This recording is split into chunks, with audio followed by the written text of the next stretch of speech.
Modern short story classics of suspense. A Chess Problem by Agatha Christie. Poirot and I often dined at a small restaurant in Soho. We were there one evening when we observed a friend at an adjacent table. It was Inspector Japp, and as there was room at our table, he came and joined us. It was some time since either of us had seen him. "Never do you drop in to see us nowadays," declared Poirot, reproachfully. "Not since the affair of the Yellow Jasmine have we met, and that is nearly a month ago. I've been up north, that's why. Take any interest in chess, Monsieur Poirot?" Japp asked. I have played, yes." "Did you see that curious business yesterday? Match between two players of worldwide reputation, and one died during the game." "I saw a mention of it. Dr. Savaronov, the Russian champion, was one of the players, and the other, who succumbed to heart failure, was the brilliant young American Gilmore Wilson." "Quite right. Savaronov beat Rubinstein and became Russian champion some years ago. Wilson is said to be a second Capablanca. A very curious occurrence," mused Poirot. "If I mistake not, you have a particular interest in the matter." Japp gave a rather embarrassed laugh. "You've hit it, Monsieur Poirot. I'm puzzled. Wilson was sound as a bell, no trace of heart trouble. His death is quite inexplicable." "You suspect Dr. Savaronov of putting him out of the way?" I cried. "Hardly that," said Japp dryly. "I don't think even a Russian would murder another man in order not to be beaten at chess. And anyway, from all I can make out, the boot was likely to be on the other leg. The doctor is supposed to be very hot stuff, second to Lasker. They say he is."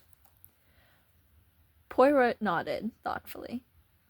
"Then what exactly is your little idea?" he asked. "Why should Wilson be poisoned? For I assume, of course, that is poison you suspect." "Naturally. Heart failure means your heart stops beating.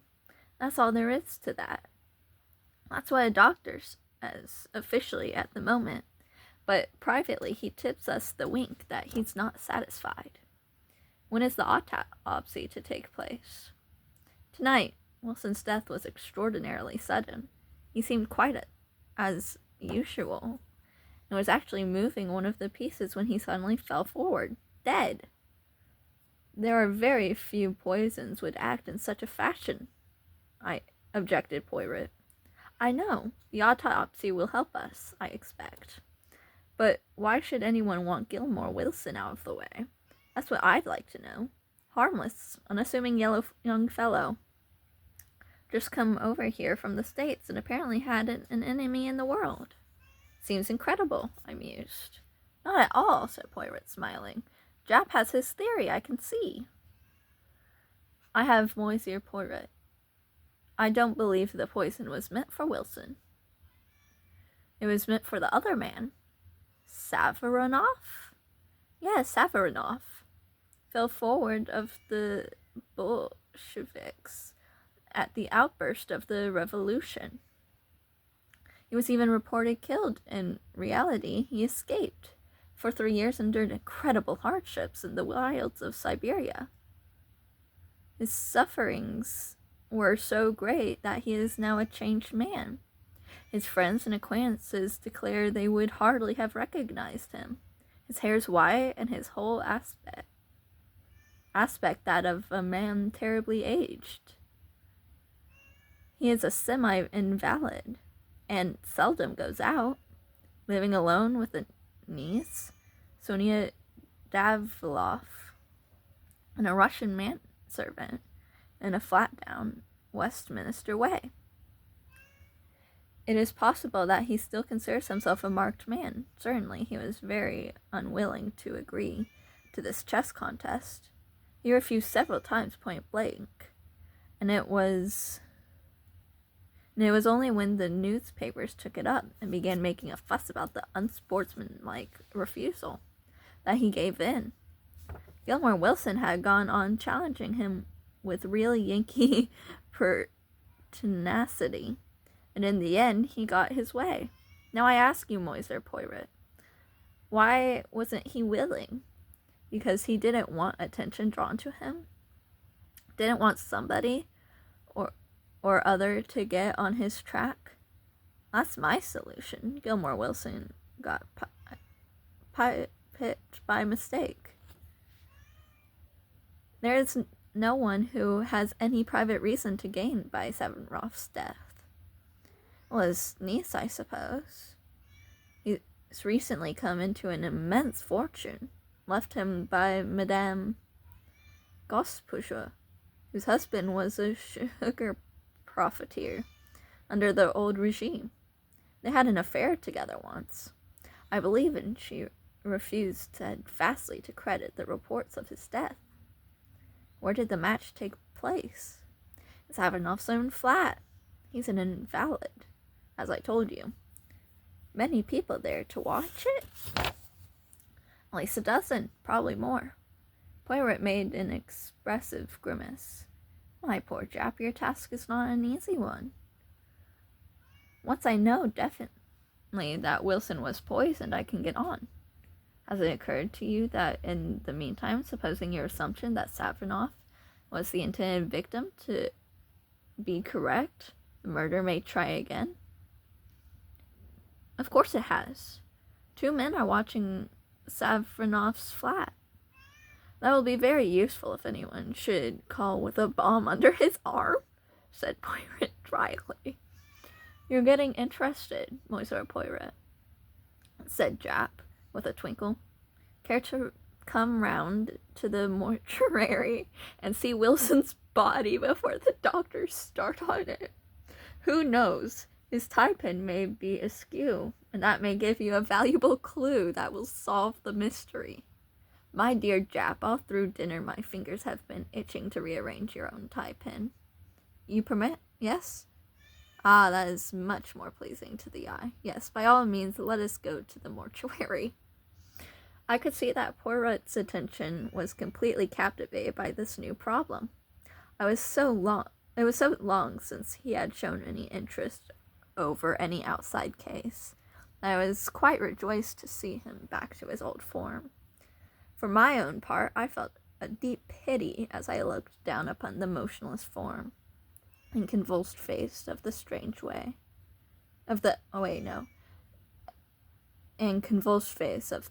hapless young American who had come by his death in such a strange way.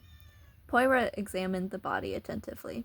There was no mark on it anywhere except a small scar on the left hand. And the doctor says that's a burn, not a cut, explained Jap. Poirot's attention shifted to the contents of the dead man's pockets, which a constable spread out for our inspection. There was nothing much. A handkerchief, keys, note case filled with notes, some unimportant letters. But one object standing by itself filled Poirot with interest. A chessman, he exclaimed. A white bishop. Was that in his pocket? No, clasped in his hand. We had quite a difficulty to get it out of his fingers. It must be returned to Dr. Savarinoff some time. It's part of a very beautiful set of carved ivory chessmen. Permit me to return it to him. It will make an excuse for my going there. Aha, cried Jap.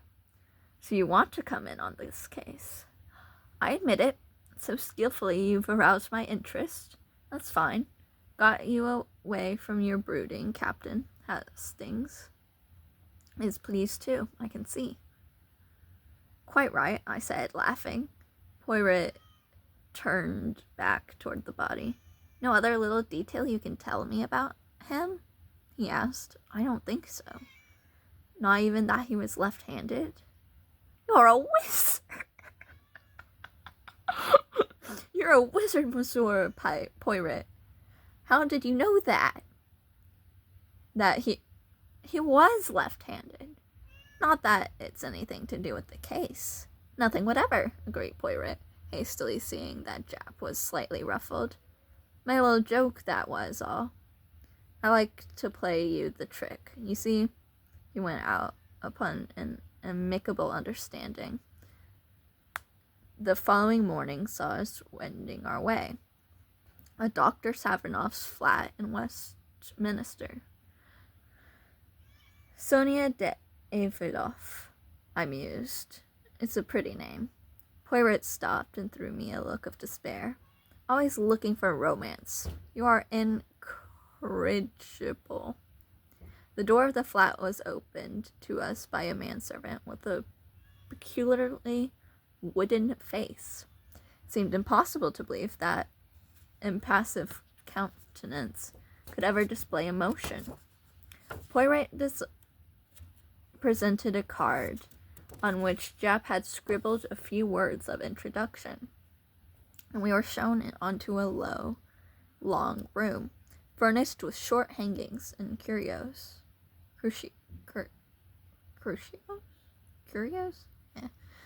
One or two wonderful icons hung upon the wall, and exquisite Persian rugs lay upon the floor.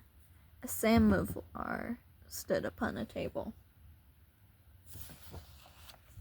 I was examining one of the icons, which I judged to be of considerable value, and turned to see Poirot prone upon the floor. Beautiful as the rug was, it hardly seemed to me to necessitate such close attention.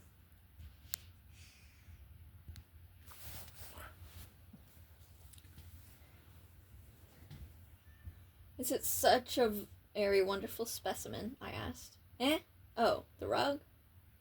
But no, it was not the rug, I was remarking. But it is a beautiful specimen. Far too beautiful to have a large nail wantonly driven through the middle of it. No Hastings. As I came forward, the nail is not there now, but the hole remains. A sudden sound behind us made us spin round, and Poirot sprang nimbly to his feet. A girl was standing in the doorway, her eyes full upon us, were dark with suspicion. She was of medium height, with a beautiful, rather sullen face, dark blue eyes, and very black hair, which was cut short. Her voice, when she spoke, was rich and sonorous, and completely un-English. I fear my uncle will be unable to see you. He is a great invalid. That is a pity, but perhaps you will kindly help me instead. You are Mademoiselle de Villaf, are you not? Yes, I am Sonia de Villaf. What is it you want to know? I am making some inquiries about that said affair, the night before last, the death of M. Gilmore Wilson. What can you tell me about it? The girl's eyes opened wide. He died of heart failure, as he was playing chess. The police are not so sure that it was a heart failure, mademoiselle. The girl gave a terrified gesture. It was true then, she cried. Ivan was right. Who is Ivan, and why do you say he was right? It was Ivan who opened the door to you. He has already said to me that in his opinion, Gilmore Wilson did not die natural death, that he was poisoned by mistake. By mistake? Yes, the poison was meant for my uncle. She had quite forgotten her first distrust now, and was speaking eagerly. Why do you say that, mademoiselle? Who would wish to poison Dr. Safarinoff? She shook her head. I do not know. I am all in the dark. And my uncle, he will not trust me. It is natural, perhaps. You see, He hardly knows me. He saw me as a child, and not since till I came to live with him here in London. But this much I know. He is in fear of something. We have many secret societies.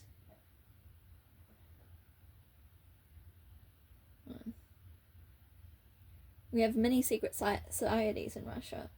And one day I overheard something which made me think it was of just such a society. He went in fear. Mademoiselle, your uncle is still in danger. I must save him. Now recount to me exactly the events of the fatal evening. Show me the chessboard, the table, how the two men sat, everything. She went to the side of the room and brought out a small table. The top of it was exquisite, inlaid with squares of silver and black to represent a chessboard. This was sent to my uncle a few weeks ago as a present, with the request that he would use it in the next match he played. It was in the middle of the room, so Poirot examined the table with what seemed to me quite unnecessary attention. He was not conducting the inquiry at all, as I would have done. Many of his questions seemed to me pointless and upon really vital matters. He seemed to have no questions to ask. After a minute examination of the table and the exact position it had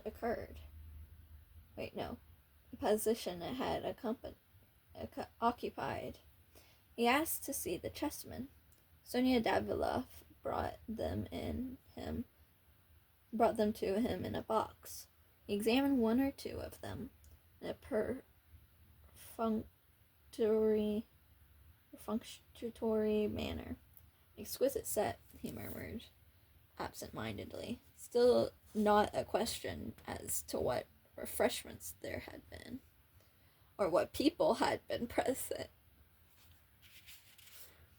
I cleared my throat significantly. Do you think, Poirot, that he interrupted me prematurely?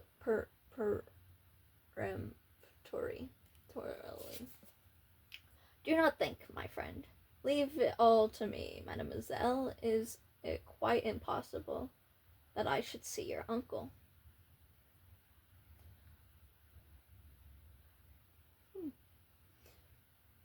A faint smile showed itself on her face. He will see you, yes. You understand it is my part to interview all strangers first. She disappeared. I heard a murmur of voices in the next room. A minute later she came back and motioned us to pass into the adjoining room. The man who lay there on a couch was an imposing figure, tall, gaunt, with huge bushy eyebrows, a white beard, and a face haggard as the result of starvation and hardships. Dr. Savrinoff was a distinct personality. I noted the peculiar formation of his head, his usual height. A great chess player must have a great brain, I knew. I could easily understand Dr. Savrinoff being the second greatest player in the world. How did you get in? Sorry, I'm back. Poirot bowed. "Mille docteur, may I speak to you alone?" Savrinoff turned to his niece. "Leave us, Sonia." She disappeared obediently. "Now, sir, what is it?" "Dr. Savrinoff, you have recently come into an enormous fortune. If you should die unexpectedly, who inherits it?" "I have made a will, leaving everything to my niece, Sonia Daviloff." "Do you not suggest—" "I suggest nothing. But you have not seen your niece since she was a child. It would have been easy for anyone to impersonate her." Savrinoff seemed thunderstruck by the suggestion. Poirot went on easily. "Enough as to that. I give you the word of warning, that is all." "Mais why?" What I want you to do now is to describe to me the game of chess the other evening. How do you mean describe it? Well, I do not play the chess myself. But I understand that there are various regular ways of beginning the gambit, do they not call it?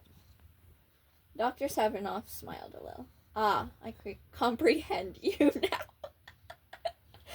I comprehend you now. Wilson opened Roy Lopez, one of the soundest openings there is, and one frequently adopted in tournaments and matches. And how long had you been playing when the tragedy happened? It must have been about the third or fourth move, when Wilson suddenly fell forward over the table, stone dead. Poirot rose to depart. He flung out his last question as though it were of absolutely no importance. But I knew better. He had anything to eat or drink? A whiskey, a soda? A whiskey and soda, I think. That's a combination. A whiskey and soda, I think. Thank you, Dr. Savernoff. I will disturb you no longer. Ivan was in the hall to show us out. Poirot lingered on the threshold. The flat below this. Do you know who lives there? Sir Charles Kingwell, Member of Parliament, sir. It has been furnished lately, though. Thank you. We went out into the bright winter sunlight. Well, really, Poirot, I burst out. I don't think you've distinguished yourself this time. Surely your questions were very inadequate. You think so, Hastings? Poirot looked at me appealingly. I was bouleversed, yes. What would you have asked? I considered the question carefully, and then outlined my scheme to Poirot. He listened with what seemed to be close interest. My monologue lasted until we had nearly reached home. Very excellent, my searchings. Very searching, Hastings, said Poirot as he inserted his key in the door and preceded me up the stairs. But quite unnecessary. Unnecessary? I cried, amazed. If the man was poisoned. Aha! Cried Poirot, pouncing upon the note which lay on the table. From Jap, just as I thought. He flung it over to me. It was brief and to the point. No traces of poison had been found, and there was nothing to show how the man came by his death. You see, said Poirot, our questions would have been quite unnecessary. You guessed this beforehand? Forecast the probable result of the dial, quoted Poirot, from a recent bridge problem, on which I had spent much time. Mon ami, when you do that successfully, you do not call it guessing. Don't. Let's split hairs. I said impatiently. You foresaw this. I did. Why? Poirot put his hand into his pocket and pulled out a white bishop. Why? I cried. You forgot to give it back to Dr. Savernoff. You are in error, my friend. That bishop still reposes in my left-hand pocket. I took its fellow from the box of chessmen. Mademoiselle de Villaf kindly permitted me to examine. The plural of one bishop is two bishops. He sounded the final S with a great hiss. I was completely mystified. But why did you take it? Parbleu. I wanted to see if they were exactly alike. He stood them on the table side by side. Well, they are, of course, I said, exactly alike. Poirot looked at them with his head on one side. They seemed so, I admit, But one should take no fact for granted until it is proved. Bring me, I pray you, my little scales. With infinite care he weighed the two chessmen, then turned to me with a face alight with triumph. I was right. See you, I was right. Impossible to deceive Hercule Poirot. He rushed to the telephone, waited impatiently. Is that Jap? Ah, Jap, it is you. Hercule Poirot speaks. Watch the manservant, Ivan. Oh no, I can't let him slip through your fingers. Yes, yes, it is as I say. He dashed down the receiver and turned to me. You see it not, Hastings? I will explain. Wilson was not poisoned. He was electrocuted. Huh? He was electrocuted. A thin metal rod passes up the middle of one of those chessmen. The table was prepared beforehand and set upon a certain spot on the floor. When the bishop was placed upon one of the silver squares, the current passed through Wilson's body, killing him instantly. The only mark was the electric burn upon his hand, his left hand, because he was left-handed. The special table was an extremely cunning piece of mechanism. The table I examined was a duplicate, perfectly innocent. It was substituted for the other immediately after the murder. The thing was worked from the flat below, which, if you remember, was let furnished. But one accomplice, at least, was in Savernoff's flat. The girl is an agent of a Russian secret society, working to inherit Savernoff's money. And Ivan? I strongly suggest that Ivan is the girl's confederate. It's amazing, I said at last. Everything fits.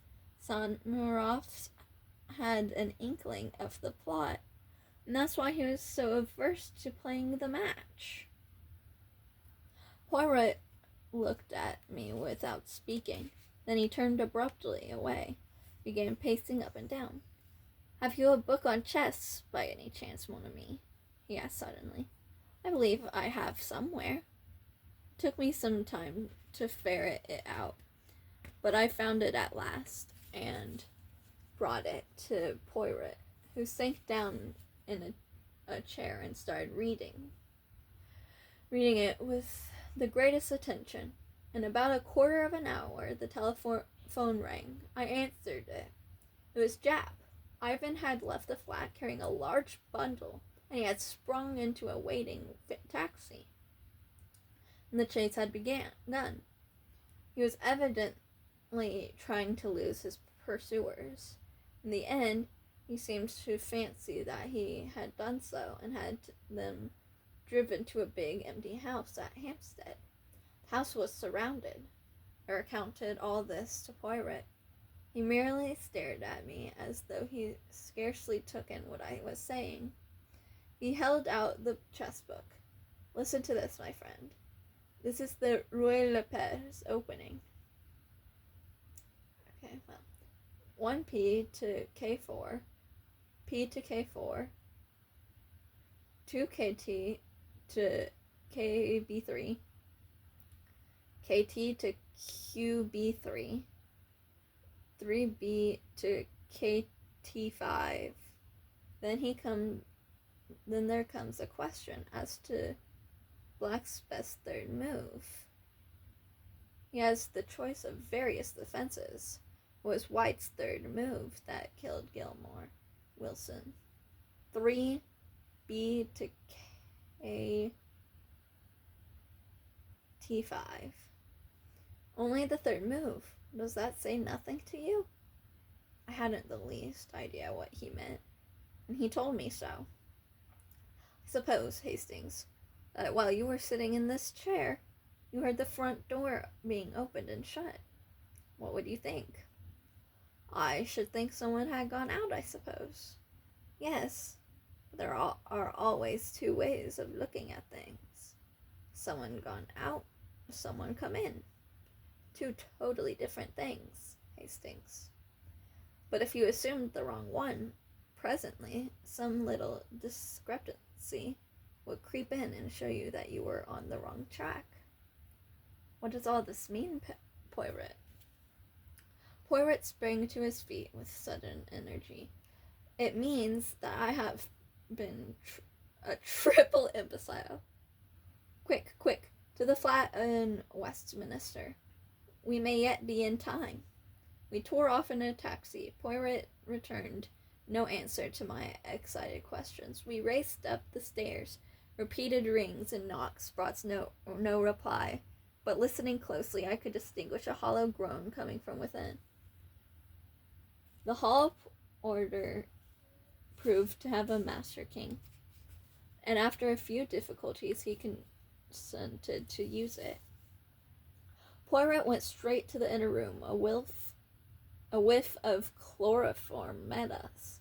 On the floor was Sonia Daviloff, gagged and bound with a great wad of saturated cotton wool over her nose and mouth. Poirot tore it off and began to take measures to restore her. Presently a doctor arrived, and Poirot handed her over to his charge and drew aside with me. There was no sign of Dr. Savanoff.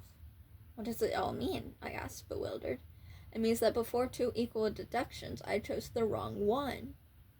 You heard me say that it would be easy for anyone to impersonate Sonia Daviloff, because her uncle had not seen her for so many years. Yes, well, precisely the opposite held good also.